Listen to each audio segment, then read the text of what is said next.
जिस एयरक्राफ्ट में बैठकर बांग्लादेश से होते हुए शेख हसीना सोमवार को हिंदुस्तान में हिंडन एयरबेस पहुंची थी, मंगलवार को बगैर शेख हसीना को लिए वो एयरक्राफ्ट बांग्लादेश रवाना हो गया है।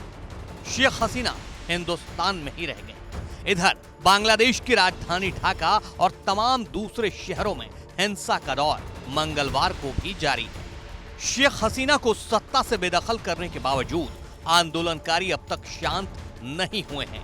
ऐसे में हर कोई ये जानना चाहता है कि बांग्लादेश का सियासी भविष्य क्या होगा और क्या होगा सत्ता से बेदखल शेख हसीना का अगला मूव। उनके मन में क्या चल रहा है ये तो वही जाने, लेकिन शेख हसीना के बेटे ने बड़ा खुलासा कर दिया है। बांग्लादेश में सोमवार को पैदा हुए हालात और शेख हसीना के बांग्लादेश छोड़कर भारत आने के घटनाक्रम के बीच शेख हसीना के बेटे साजिब वाजिद जॉय ने बीबीसी को दिए इंटरव्यू में दावा किया है कि शेख हसीना अब कभी सियासत में वापस नहीं लौटेंगी।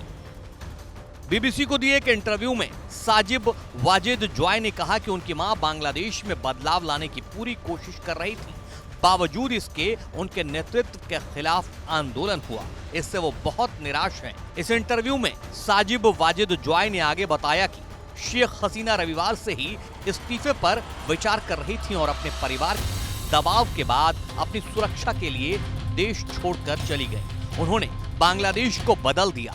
जब उन्होंने सत्ता संभाली थी तब इसे एक असफल देश माना जाता था। ये एक गरीब देश था।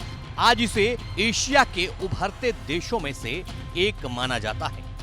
बहरहाल सियासत का मिजाज ये कहता है कि जो दिखाया या बताया जाता है वो किया नहीं जाता, और जो किया जाता है वो बताया या दिखाया नहीं जाता। तो फिर इंतजार करना होगा कि शेख हसीना का अगला कदम क्या होगा।